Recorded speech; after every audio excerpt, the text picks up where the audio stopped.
Hi everyone. So I am back today with a little swatch and review of the Charmed Lacquer's Beach Vibes collection.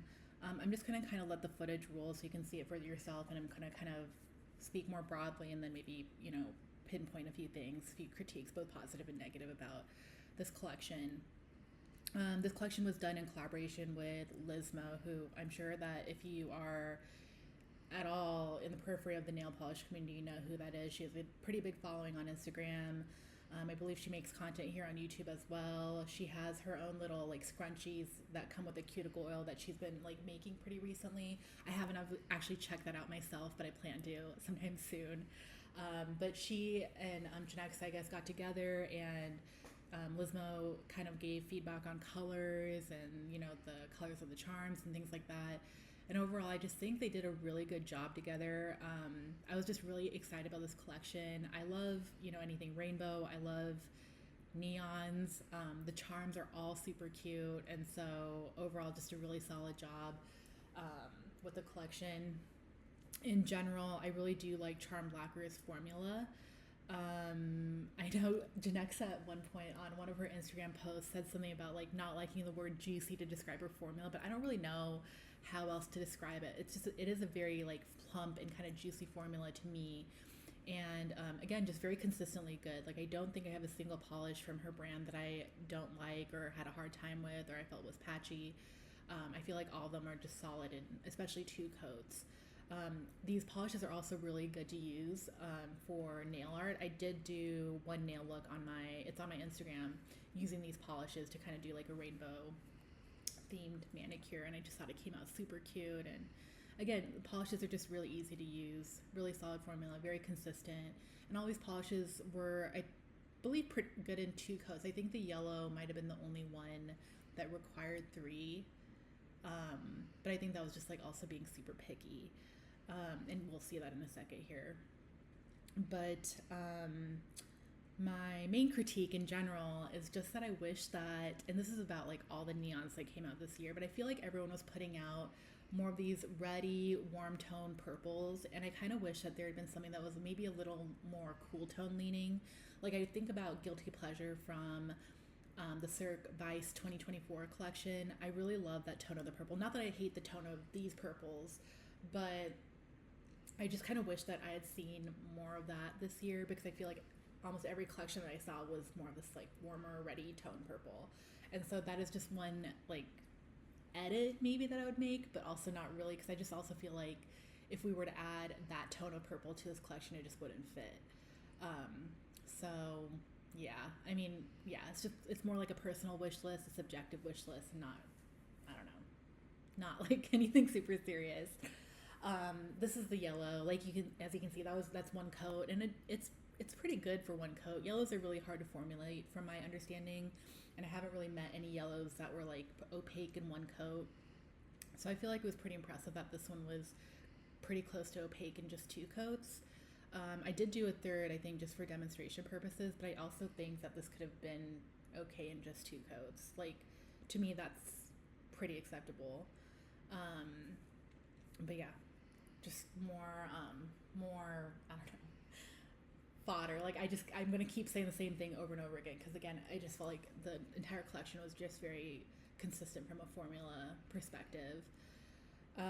I did have a few other critiques. So on the green color and the purple color, the charms did break on me. I used some, you can kind of see it here at the base, like there's a little blob of glue, because what I did is I took some gel rhinestone glue and I just glued the piece back on. And so my feelings aren't really hurt, and I feel like you wouldn't have even noticed unless I had like, because I pointed out, maybe that's why you would even see that.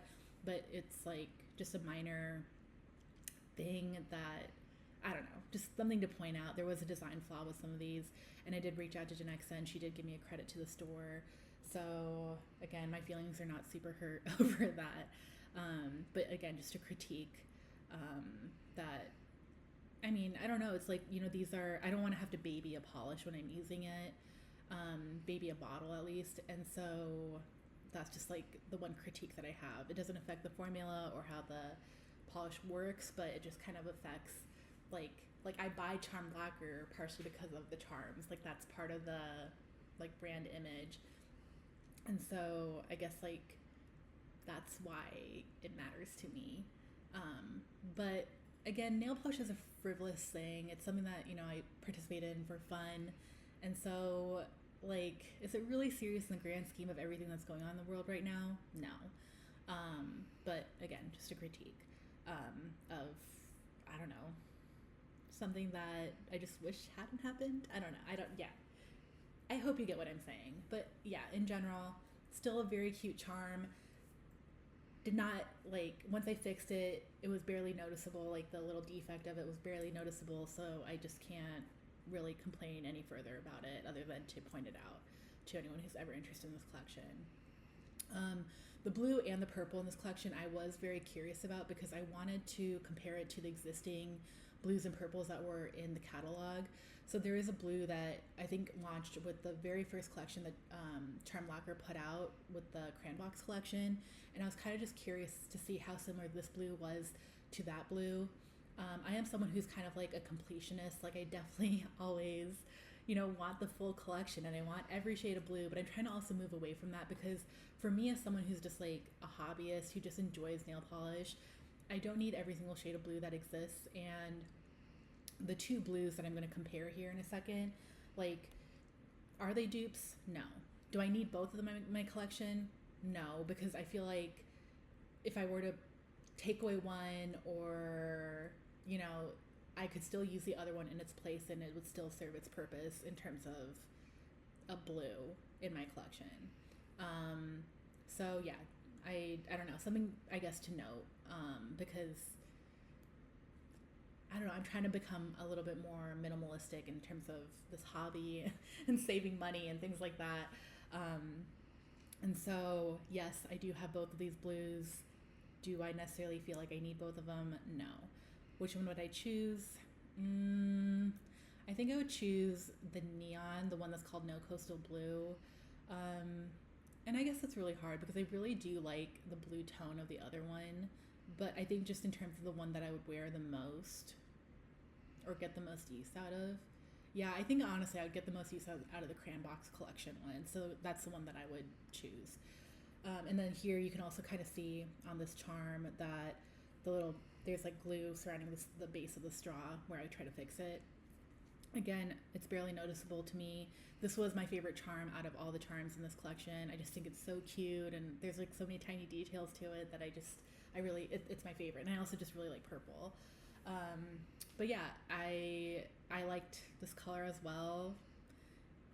Did it itch my need for that cool tone purple? No, but like, again, this is nail polish and not anything else, and things that are more serious in life. So I will just move on and I don't know, seek that itch out somewhere else. And yeah, this was also one where I compared it to the purple that came from the Cranbox collection. I believe Charmed also has another purple that came out with their Valentine's Day collection, and I really do love that purple. Oh my gosh, it is really, really pretty. And I thought that was going to be my favorite color from that specific collection, but I ended up really liking, I think, two of the others, and I have a little reel on that if you want to check that out. But yeah, these two purples, they are different enough. They're not dupes. But I think like what I said earlier kind of still stands. Do you need both of them in your collection? Probably not. If I had to choose one from the two of these, I think I would choose Coconut Cruise, the one that came with the Beach Vibes collection, just because it's a color that appeals to me more. Yeah, but I don't know. It's like one of those things where, like, to me, as someone who's just a hobbyist, I don't feel like I need both of them. But yeah, that was my little review of this collection. I hope you enjoyed it. Let me know what your feedback is, if you picked up this collection, if you liked any of the colors, if you didn't like any of the colors, if you don't like me. I'm just kidding. I mean, if you don't like me, you can let me know. It's whatever. But yeah, I really hope all of you are taking care of yourselves. It's like, times are so tough right now, and it's really important to take care of your mental health because that's the only way that, that's like, I guess, the first step in trying to make the world a better place is to take care of yourself. So with that, I really sincerely hope you're taking care, and I will see you next time.